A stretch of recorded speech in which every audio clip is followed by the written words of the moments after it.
سيئات أعمالنا من يهده الله فلا مضل له ومن يضلل فلا هادي له وأشهد أن لا إله إلا الله وأشهد أن محمدا عبده ورسوله يا أيها الذين آمنوا اتقوا الله حق تقاته ولا تموتن إلا وأنتم مسلمون يا أيها الناس اتقوا ربكم الذي خلقكم من نفس واحدة وخلق منها زوجها وبث منهما رجالا كثيرا ونساء واتقوا الله الذي تساءلون به والأرحام إن الله كان عليكم رقيبا يا أيها الذين آمنوا اتقوا الله وقولوا قولا سديدا يصلح لكم أعمالكم ويغفر لكم ذنوبكم ومن يطع الله ورسوله فقد فاز فوزا عظيما أما بعد فإن خير الحديث كتاب الله وخير الهدي هدي محمد صلى الله عليه وسلم وشر الأمور محدثاتها وكل محدثة بدعة وكل بدعة ضلالة وكل ضلالة في النار أعوذ بالله السميع العليم من الشيطان الرجيم بسم الله الرحمن الرحيم كل نفس ذائقة الموت وإنما توفون أجوركم يوم القيامة فمن زحزح عن النار وأدخل الجنة فقد فاز. ہر طرح کی بڑائی، کبریائی، بزرگی، حاجت روائی اللہ سبحانہ و تعالیٰ کے لیے ہے، جو خالق کائنات مالک ارض و سما ہے۔ درود و سلام ہو تمام انبیاء کرام کی جماعت پر، خصوصاً آخری نبی جناب محمد رسول اللہ صلی اللہ علیہ وسلم کی ذات گرامی پر۔ حاضرین جمعہ، بزرگوں، ساتھیوں، پردہ نشین ماں اور بہنوں، سابقہ دو خطبوں سے جنازے کے احکام و مسائل کے تعلق سے گفتگو چل رہی ہے، جس میں پہلا مسئلہ یہ ذکر کیا گیا کہ مرنے والے پر مرنے سے پہلے کیا ذمہ داریاں ہوتی ہیں۔ دوسرا خطبہ یہ ہوا کہ مرنے والے کے پاس موجود لوگوں کی ذمہ داریاں کیا ہوتی ہیں۔ آج کے خطبہ جمعہ میں جس بات پر گفتگو ہونی ہے یا جس مسئلے پر گفتگو ہونی ہے وہ بھی ہے دو مسئلہ یا دو جز کہیں۔ پہلا حصہ یہ ہے کہ جب کسی کی موت ہو جائے اس کے بعد اس کے ساتھ کیا عمل کرنا چاہیے، وہ ہے غسل دینا، اور پھر اس کے بعد کا جو مرحلہ ہے وہ ہے کفن پہنانا۔ ان دو مسئلوں پہ انشاءاللہ تبارک و تعالی آج کے خطبہ جمعہ میں کتاب و سنت کی روشنی میں رب العالمین کی توفیق طلب کرتے ہوئے کچھ باتیں آپ کے سامنے رکھنے کی کوشش کروں گا۔ تو پہلا مسئلہ یہ ہے کہ میت کو غسل دینا۔ میت کو غسل دینے کا حکم قرآن اور حدیث کے تمام نصوص کو اکٹھا کرنے کے بعد جو بات سامنے آتی ہے وہ یہ ہے کہ میت کو غسل دینا یہ واجب ہے، ضروری ہے۔ دوسرا مسئلہ یہ ہے اس میں کہ میت کو غسل کون دے گا۔ تو اس میں افضل اور بہتر یہ ہے کہ میت کے جو اعزاء و اقربا ہیں، جو اپنے وارثین ہیں، انہی کو چاہیے کہ وہ اپنے مرنے والے کو غسل دیں۔ اس کے علاوہ بھی جس کو غسل دینے کا طریقہ معلوم ہے کتاب و سنت کی روشنی میں، اس سے بھی غسل دلایا جا سکتا ہے، لیکن افضل بات یہ ہے کہ وہی غسل دیں جو میت کے قریبی رشتہ دار ہیں، جیسا کہ حضرت علی رضی اللہ تعالی عنہ نے آپ صلی اللہ علیہ وسلم کو غسل دیا، جو آپ صلی اللہ علیہ وسلم کے داماد تھے۔ تیسری بات یہ ہے کہ میت کو غسل کتنی بار دیا جائے۔ میت کو غسل دیتے وقت طاق عدد کا خیال رکھا جائے۔ طاق کہتے ہیں 3، 5 7 ایک مرتبہ یہ واجب اور ضروری ہے، اور زیادہ اگر دینا چاہتے ہیں تو طاق عدد کا خیال رکھیں کہ میت کو 3 بار غسل دیں یا 5 بار دیں یا 7 بار دیں، جیسا کہ ام عطیہ رضی اللہ تعالی عنہ بیان کرتی ہیں کہ جب ہم لوگ اللہ کے نبی صلی اللہ علیہ وسلم کی بیٹی کو غسل دے رہے تھے تو آپ صلی اللہ علیہ وسلم نے فرمایا اغسلنها 3 او 5 او اکثر من ذلك، کہ ان کو غسل دو 3 مرتبہ 5 مرتبہ، یا ضرورت اگر محسوس ہو تو اس سے بھی زیادہ غسل دیا جا سکتا ہے۔ تو آپ صلی اللہ علیہ وسلم کا یہ حکم موجود ہے۔ اب ہم دیکھتے ہیں کہ غسل دینے سے پہلے کن کاموں کو کر لینا بہتر اور مناسب ہے۔ تو سب سے پہلے یہ ذہن میں بات ہو کہ جب ہم میت کو غسل دینے کا ارادہ کریں یا دینے جائیں تو میت کو غسل دینے کے درمیان جن چیزوں کی ضرورت ہمیں پیش آنی ہے ان چیزوں کا انتظام پہلے سے کر لیا جائے، ان چیزوں کا انتظام پہلے سے کر لیا جائے۔ مثال کے طور پر 2 چادریں رکھ لی جائیں، اس کا انتظام ہو، ہاتھ میں پہننے کے لیے دستانے کا انتظام کر لیا جائے، کاٹن ساتھ میں رکھ لیا جائے تاکہ بلیڈنگ وغیرہ ہو یا کوئی گندگی نکلے تو اس سے صاف ستھرا کیا جا سکے، اور بیری کے پتے رکھ لیے جائیں اور کافور رکھ لیا جائے۔ یہ وہ اجزاء ہیں، یہ وہ اشیاء ہیں کہ میت کو غسل دیتے وقت ان چیزوں کی ضرورت پڑتی ہے۔ غسل کا آغاز جب ہم کریں گے تو میت کو جس چارپائی پر ہے اس چارپائی سے جس پر ہمیں غسل دینا ہے اس پر ہم میت کو منتقل کریں گے، اور اس کے بعد اس کے جسم پر موجود تمام کپڑوں کو اتار دیں گے۔ اگر ممکن ہے اتارنا تو اتار دیں گے، نکال دیں گے، نہیں تو اسے کسی چیز سے کینچی یا کسی اور چیز سے اسے کاٹ کر کے نکالیں گے۔ اور ہاں یہ ضروری ہے کہ جیسا کہ ہم نے کہا کہ جو 2 چادریں رکھ لی جائیں ان میں سے ایک چادر، پہلی چادر جس کا استعمال شروع ہی میں ہونا ہے، جو موٹی چادر ہو کہ جس پر پانی پڑنے پر جو پرائیویٹ پارٹس ہوتے ہیں وہ ظاہر نہ ہونے پائیں، ایسی چادر موٹی ہو کہ کپڑا جیسے ہی اس کے جسم سے نکالیں اس چادر سے پورے جسم کو کور کر دیا جائے، خاص طور پر اس کے سطر کو ڈھانپ دیا جائے، اس کا سطر ظاہر نہیں ہونا چاہیے۔ جس طریقے سے کسی مرد کا یا کسی عورت کا عورت کے لیے سطر کا دیکھنا جائز اور درست نہیں ہے، ایسے ہی مرنے کے بعد بھی کسی کا سطر دیکھنا جائز اور درست نہیں ہے۔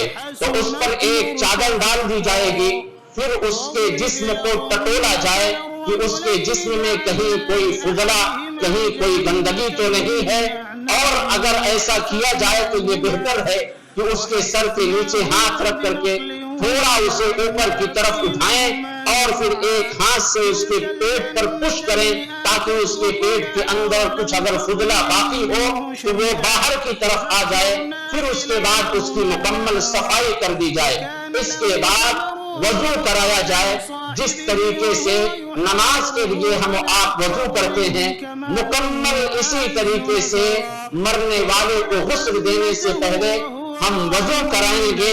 ہاں یہ ضروری بات یاد رکھنی چاہیے کہ ناک اور منہ کے اندر پانی نہیں ڈالیں گے، بلکہ انگلیوں میں پانی لگا کر کے یا کاٹن وغیرہ میں پانی لگا کر کے اس کے منہ کو صاف کر دیں، اندر کے حصہ کو، دانت کو اور ناک کے اوپری حصہ کو، اتنا کافی ہے۔ اس کام سے جیسے ہی فارغ ہوں گے پھر دوسرا جو کام ہے وہ غسل کی مکمل ابتدا ہے جسے غسل کہتے ہیں۔ تو غسل دینے میں داہنی طرف کا خیال رکھا جائے، سب سے پہلے اس کے دائیں حصے کو، رائٹ حصے کو دھلا جائے، مکمل سر سے لے کر کے پیر تک اچھی طریقے سے اس کے داہنے حصے کو، پھر اس کے بائیں حصے کو دھلا جائے۔ داہنے حصے کو ہم نے دھلا، پھر بائیں حصے کو دھلا، یہ دونوں ملا کر کے 1 مرتبہ ہوا۔ اسی طریقے سے ہم 3 مرتبہ یا 5 مرتبہ یا 7 مرتبہ مکمل اسے غسل دیں گے۔ لیکن اگر میت عورت ہے تو اس کے لیے ایک مسئلہ الگ سے ہے، وہ یہ کہ اس کے بال کو کھول کر کے اچھی طریقے سے صاف اور ستھرا کیا جائے، اس کو سنوارا جائے، پھر اس کی 3 چوٹیاں بنا کر کے اس کے بیک سائڈ پیچھے حصے پہ ڈال دیا جائے۔ معاشرے میں دیکھا یہ جاتا ہے کہ لوگ چوٹیاں بنا کر کے آگے کی طرف سینے پر ڈالتے ہیں، اس کا کوئی ثبوت موجود نہیں ہے، جیسا کہ ام عطیہ رضی اللہ تعالی عنہ خود بیان کرتی ہیں کہ ہم نے جب اللہ کے نبی صلی اللہ علیہ وسلم کی بیٹی کو غسل دیا تو 3 چوٹی بنا کر کے ان کے پیچھے ڈال دیا، جیسا کہ روایت کے اندر موجود ہے کہ فَضَفَرْنَا شَعْرَهَا 3 قُرُونٍ، 3 چوٹیاں ہم لوگوں نے اللہ کے نبی صلی اللہ علیہ وسلم کی بیٹی کو غسل دیتے وقت بنایا، وَأَلْقَيْنَاهَا خَلْفَهَا، اور پھر ان تینوں کو ان کے پیچھے ڈال دیا۔ یہ غسل کا طریقہ، جیسا کہ ہم نے کہا کہ بیر کے پتے کا انتظام کر لیا جائے، غسل دینے سے پہلے پانی کے اندر ڈال کر کے اسے آگ پر رکھ کر کے جوش دلا دیا جائے تاکہ اس کا عرق نکل آئے۔ اگر بیر کے پتے نہیں ملتے ہیں، بیر کے پتے کا ملانے کا جو مقصد ہے وہ یہی تاکہ اچھی طریقے سے صفائی ہو جائے، یہ صابن کا کام کرتا ہے۔ اگر وہ نہیں ملتا تو کوئی اگر صابن سے بھی غسل دیتا ہے تو یہ بھی کافی ہے، لیکن آخری مرتبہ جب ہم غسل دیں گے میت کو تو جو آخری ہوگا، یعنی 3 یا 5واں یا 7واں، تو اس میں ہم کافور ملائیں گے، کافور کو لے کر کے اچھی طریقے سے اسے ریزہ کر کے پانی میں گھول دیں گے اور آخری مرتبہ اس سے غسل دیں گے۔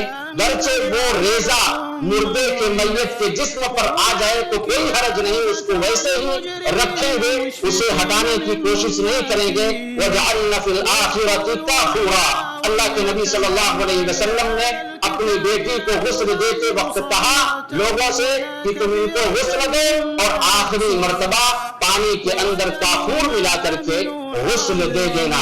یہ غسل کا مکمل طریقہ جو اللہ کے نبی صلی اللہ علیہ وسلم سے ثابت شدہ ہے۔ اسی طریقے سے ایک مسئلہ یہ کہ مرد کو مرد غسل دے گا اور عورت کو عورتیں غسل دیں گی۔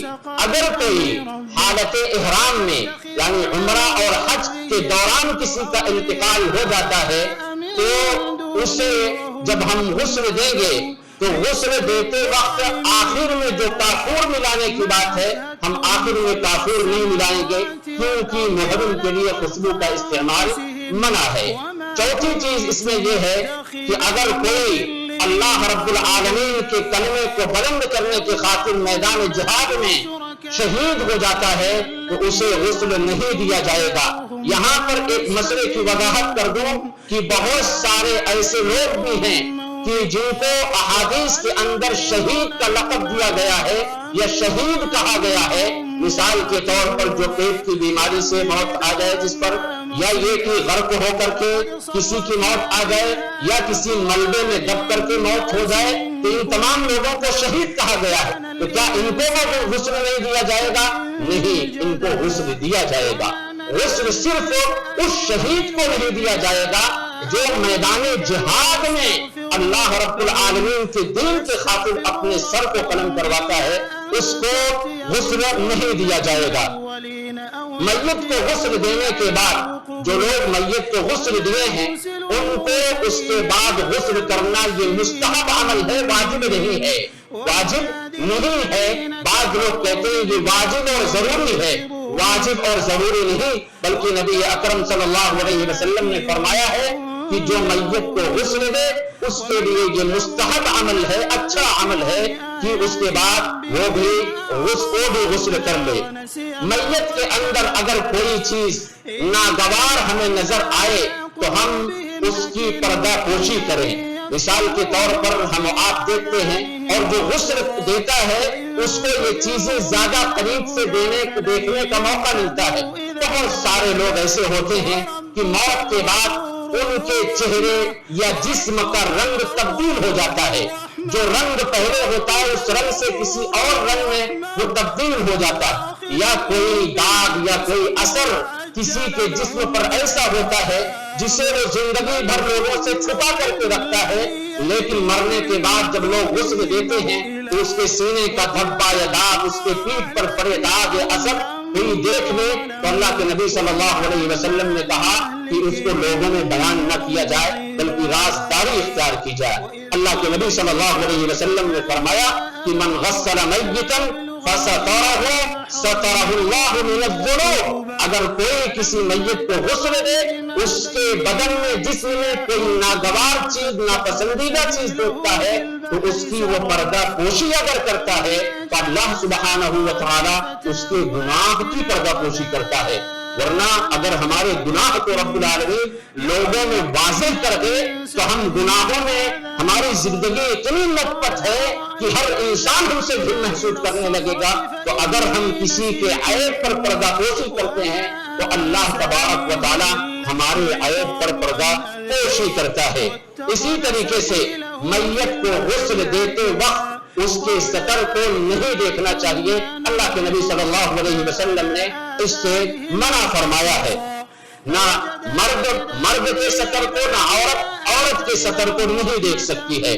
میت کے نہلانے کے بعد ایک مسئلہ جو بہت اہم ہے اور سماج اور معاشرے میں بہت سارے طبقے کے لوگ ایسے ہیں جو اس کو حرام تک کہتے ہیں، ناجائز تک کہتے ہیں۔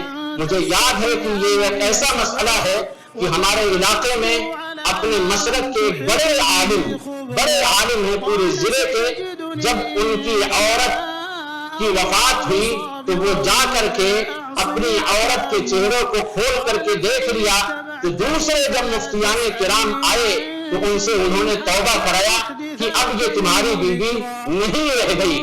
لیکن ہم حدیث کا جب مطالعہ کرتے ہیں تو ہمیں احادیث کے اندر ملتا ہے کہ اللہ کے نبی صلی اللہ علیہ وسلم نے یہ جائز قرار دیا ہے کہ شوہر مرنے کے بعد اپنی بیوی کو غسل دے سکتا ہے اور بیوی اپنے شوہر کے انتقال کے بعد اپنے شوہر کو بھی غسل دے سکتی ہے۔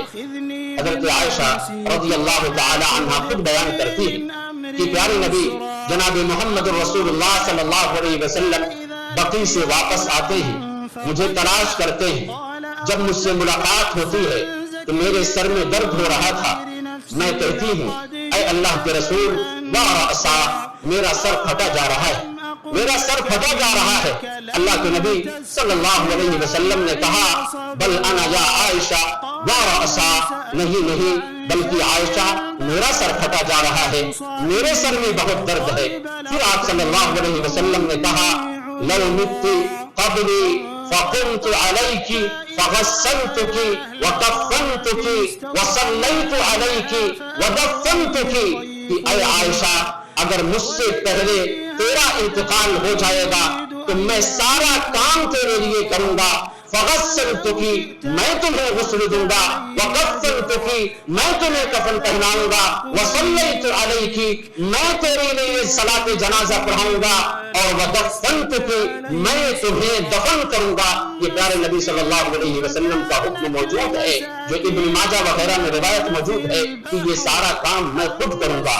ابو بکر رضی اللہ تعالی عنہ کی بیوی کا عمل دیکھیں، ان کا لڑکا ابو بکر رضی اللہ تعالی کا بیٹا خود بیان کرتا ہے کہ میری امی یعنی ابو بکر رضی اللہ تعالی عنہ کی بیوی جب ابو بکر رضی اللہ تعالی عنہ کی وفات ہو جاتی ہے تو وہ کہتی ہیں غسلت ابا بکر حین توفیا، کہ ابو بکر کی جب وفات ہوئی تو ان کی بیوی نے اسماء بنت عمیس نے ان کو غسل دیا۔ اور اسی طریقے سے فاطمہ رضی اللہ تعالی عنہ اپنی موت سے پہلے اپنے شوہر کو وصیت کرتی ہیں ان فاطمہ اوصت ان یغسلها علی، یہ دارقطنی کی روایت کہ اے علی سن رکھو میں تمہیں وصیت کرتی ہوں کہ میرے مرنے کے بعد غسل تم دو گے۔ اور ان دونوں کا عمل صحابہ کرام کے درمیان ظاہر ہوا، یعنی اسماء بنت عمیس اور علی رضی اللہ تعالی عنہ کا، لیکن صحابہ کرام اس پر خاموش رہے، کوئی رد نہیں کیا، جس سے یہ بات ثابت ہوتی ہے کہ صحابہ کرام میں اس بات پر اجماع تھا۔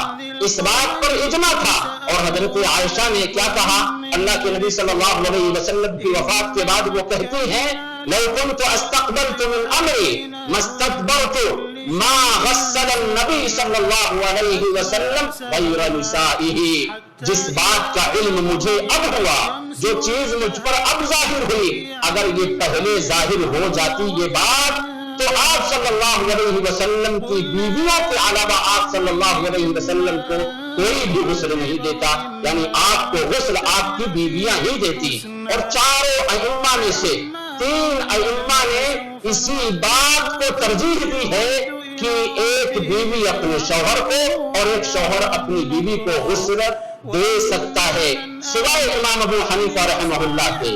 اگر ہم کہتے ہیں کہ چاروں امام برحق ہیں تو کبھی کبھار ان تینوں کی بھی بات مان لینی چاہیے تاکہ آپ کے قول اور فعل میں تضاد نہ ہونے پائے، یہ سمجھ میں آئے کہ ہاں حقیقت میں ہم چاروں امام کو برحق جانتے اور مانتے ہیں. پہلا مسئلہ ختم ہوا غسل کا. کتنا آسان طریقہ ہے، اختصار سے بتا دوں ایک بار پھر. کسی کی موت ہوئی، اس کو چارپائی پر لائیں، جہاں غسل دینا ہے تخت پر لائیں، اس کے کپڑے کو نکالیں، ایک چادر ڈالیں اور پانی، ابلا ہوا پانی جو بیری کی پتی کا ہو وہ لے کر کے آئیں اور اسے وضو کرائیں. وضو کرانے کے بعد داہنی طرف سے ڈالیں پانی، پھر بائیں طرف ڈالیں، آخری مرتبہ کافور اس میں ملا کر کے ڈال دیں اور پھر اس کو اس چارپائی پر رکھ دیں جہاں اسے کفن پہنانا ہے. اور عورت ہو تو اس کے سر کے بال کو 3 چوٹیاں بنا کر کے پیچھے ڈال دیں. یہ غسل کا طریقہ، مکمل غسل کا طریقہ یہی ہے. اور ہم گھبرا جاتے ہیں، کیوں؟ کیونکہ ہمارے پاس علم نہیں ہے ہمارے گھر میں. اور یہ ایسا مسئلہ ہے کہ ہر انسان کو اس دنیا سے جانا ہے اور ہر ایک کے گھر میں وفات ہوتی ہے، تو ہمیں چاہیے کہ ہم ان چیزوں کو سیکھیں اور جانیں. دوسرا مسئلہ ہے کفن کے مسائل. کفن یہ بھی واجب اور ضروری ہے. کفن میت کی طرف سے جو ترکہ ہے، میت کا جو ترکہ ہے اسی میں سے کفن خرید کر کے لایا جائے. اکثر و بیشتر دیکھا جاتا ہے اس میں بیٹوں میں، لڑکیوں میں اور دوسرے رشتہ داریوں میں لڑائیاں ہو جاتی ہیں کہ کفن ہم لائیں گے. بھائی تو کفن کیوں لائے گا؟ کفن کیوں لاؤ گے؟ اس کے پاس وہ اس دنیا سے مال چھوڑ کر کے گیا ہے، کیوں اس پر احسان کرنا چاہتے ہیں؟ وہ جو مال چھوڑ کر کے گیا ہے اسی مال سے جاؤ، کفن لے کر کے آؤ، اس کی ساری ضروریات کو جو مرنے کے بعد اس سے پورا کیا جائے. کیوں احسان کیا جاتا ہے؟ اگر کوئی نہیں چھوڑ کر کے گیا ہے، اور مصعب بن عمیر کو دیکھیں کہ وہ جب اس دنیا سے گئے شہید ہو کر کے، ان کے پاس ایک کپڑا تھا، بہت سارے صحابہ کرام موجود تھے، ان کو اسی کپڑے میں کفن دے دیا گیا. یہاں تک روایت کہتی ہے کہ ان کا آخری پیر کا حصہ وہ باقی رہ گیا تھا، یعنی چادر کی لمبائی اتنی نہیں تھی کہ پورے جسم کو کور کر لیا جائے. تو جو میت ترکہ چھوڑ کر کے گیا ہے اسی پیسے سے، جو پیسہ ہم لینے والے ہیں تقسیم کر کے، اسی مال میں سے اس کا انتظام کیا جائے. اس کا حکم احادیث کے اندر موجود ہے. اللہ کے نبی صلی اللہ علیہ وسلم نے کفنوا کئی مرتبہ کہا ہے، جس سے علماء نے استدلال کیا ہے کہ کفن دینا واجب ہے. کفن کیسا ہو؟ کفن صاف ستھرا ہو، سفید رنگ کا ہو اور اچھا اور بہتر اور مناسب ہو، جو پورے جسم کو کور کر لے جائے. یہ کفن کی علامت ہے اور صفات ہے. عائشہ رضی اللہ تعالی عنہا بیان کرتی ہیں ان رسول اللہ صلی اللہ علیہ وسلم کفن فی 3 اثواب یمانیۃ بیض سحولیۃ من قرصف لیس فیہن قمیص ولا عمامہ متفق علیہ. کہ آپ صلی اللہ علیہ وسلم کو 3 چادروں میں جو سفید رنگ کی تھی، یمنی سفید رنگ کی 3 چادروں میں کفنایا گیا، آپ کو لپیٹا گیا، جو کوالٹی میں کاٹن کی تھی، بہترین بنی ہوئی، بہترین دھاگے سے بنائی ہوئی چادریں تھیں. اگر کوئی بہتر انداز سے کفن اختیار کرتا ہے تو اس میں کوئی قباحت نہیں ہے. آپ صلی اللہ علیہ وسلم کے اس جو روایت عائشہ رضی اللہ تعالی عنہ کی ہے، آپ صلی اللہ علیہ وسلم کے کفن کا جو واقعہ بیان کیا ہے، اس میں ساری چیزیں موجود ہیں کہ کفن کا کپڑا کتنا ہو، 3 ہو، رنگ کون سا ہو، سفید ہو اور صاف ستھرا اور اچھا ہو، ساری کی ساری چیزیں اس میں آ جاتی ہیں. اور مزید آپ صلی اللہ علیہ وسلم نے یہ بھی بیان کیا فَلْيُحْسِنْ كَفَنَهُ، ابن ماجہ کی روایت، کہ اپنے مردوں کو اچھے کفن میں کفنایا کرو، اچھا کپڑا اختیار کیا کرو. اور جیسا کہ اوپر روایت گزر چکی ہے کہ اگر بہتر یہ ہے کہ انسان سفید رنگ کا اختیار کرے، سفید رنگ کو چنے. تیسری چیز یہ ہے کہ میت کے جسم پر اور اس کے کفن پر خوشبو لگایا جائے. یہ بھی اللہ کے نبی صلی اللہ علیہ وسلم سے ثابت ہے کہ اذا اجمرتم المیت فاجمروه ثلاثا، اپنے میت کے کفن کو یا میت کو خوشبو دو تو 3 مرتبہ دو، دھونی دو تو 3 مرتبہ دو، 3 مرتبہ یہ عمل کیا جائے گا. اور کفن اتنا لمبا چوڑا ہو کہ اس کا سارا جسم کور ہو جائے، جیسا کہ مسلم اور ابو داؤد کی روایت میں یہ موجود ہے. کفن اگر تنگ ہے، کفن چھوٹا ہے، دوسرا میسر نہیں ہے، تو پھر اس میت کو جب کفنائیں گے تو اوپر کے حصے سے شروع کریں گے اور نیچے کا حصہ جو باقی بچ جائے گا اس پر گھاس یا کوئی اور چیز ڈال کر کے اسے مکمل کور کر دیا جائے گا، لیکن ابتدا سر کی طرف سے کیا جائے گا. جب کفن کے کپڑے کم ہوں اور میت کی تعداد زیادہ ہو تو ایک کفن میں کئی میت کو کفنایا جا سکتا ہے. اس میں خیال اس بات کا رکھا جائے گا، جیسا کہ جنگ احد کے موقع پر آپ صلی اللہ علیہ وسلم نے کیا کہ جو حافظ قرآن ہو اس کو قبلہ کی جانب رکھا جائے گا، اسے پہلے رکھا جائے گا. ایک ہی کفن میں کئی میت کو کفنایا جا سکتا ہے. اسی طریقے سے اگر کوئی شہید ہوا ہے تو جیسے اس کے لیے غسل نہیں تھا ویسے کفن بھی نہیں، بلکہ اسی لٹ پٹ اسے خون کے کپڑے میں اسے دفن کر دیا جائے گا. اور محرم کو جو احرام کی حالت میں ہے وہ جو احرام کا کپڑا ہے اسی میں اسے کفنایا جائے گا، دوسرا کپڑا نہیں لیا جائے گا. کفن کا کپڑا بہت زیادہ قیمتی نہ ہو. ابو بکر رضی اللہ تعالی عنہ نے اپنی بیٹی عائشہ رضی اللہ تعالی عنہ سے کہا کہ یہ میرا جو کپڑا ہے اسی میں مجھے کفن دے دینا اور الگ سے 2 کپڑا لے لینا. تو عائشہ رضی اللہ تعالی عنہ نے کہا کہ اے میرے ابو جان، یہ کپڑا تو بہت پرانا اور بہت خراب ہو چکا ہے. تو انہوں نے کہا کہ سنو، بہترین اور اچھے لباس کا مستحق مردوں سے زیادہ زندہ ہوتے ہیں، اس لیے بہت زیادہ قیمتی کوئی کفن لے آئے یہ کوئی مناسب بات نہیں ہے. اسی طریقے سے کفن کے کپڑوں کی تعداد میں مرد اور عورت دونوں برابر ہیں، جیسا کہ اوپر روایت آئی کہ کفن کے کتنے کپڑے ہوں؟ 3 ہوں، 3 مرد کے لیے بھی 3 عورتوں کے لیے بھی. اس میں کوئی تفریق نہیں ہے. بعض علماء اس میں تفریق کرتے ہیں، وہ کہتے ہیں کہ عورت کے لیے 5 کپڑے ہوں، ایک اس کا ازار، اوپر پھر قمیص، پھر دوپٹہ اور پھر 2 چادریں جس میں اسے لپیٹا جائے گا. بعض علماء اس چیز کو کہتے ہیں، لیکن زیادہ مناسب بات یہ ہے کہ اس میں کوئی فرق نہ کیا جائے. جس طریقے سے مرد کے لیے 3 چادریں ویسے ہی عورت کے لیے بھی 3 چادریں ہیں. شیخ البانی نے اس حدیث کو جو اوپر گزری آپ صلی اللہ علیہ وسلم کے تعلق سے اس کو بنیاد بنا کر کے اسی کو راجح قرار دیا ہے. احرام کپڑے کو یعنی احرام اگر ہے تو اس کو کیا کفن بنایا جا سکتا ہے؟ تو ہاں، احرام کو کفن بنایا جا سکتا ہے، لیکن اس نیت سے نہیں کہ احرام میں اگر ہم اپنے مرنے والے کو کفنائیں گے تو اس کی کوئی فضیلت ہے، کوئی اجر و ثواب ہے، مغفرت ہو جائے گی. اگر اس نیت سے کوئی احرام کے کپڑے کو کفن بناتا ہے تو یہ ناجائز ہے، یہ خلاف شرع ہے. اسی طریقے سے کیا کسی بزرگ کے لباس کو کفن بنایا جا سکتا ہے؟ کسی بزرگ کے لباس کو اس نیت سے کہ فلاں بزرگ کا لباس ہے، اس سے مرنے والے کی مغفرت ہو جائے گی، یہ خلاف شرع بات ہے.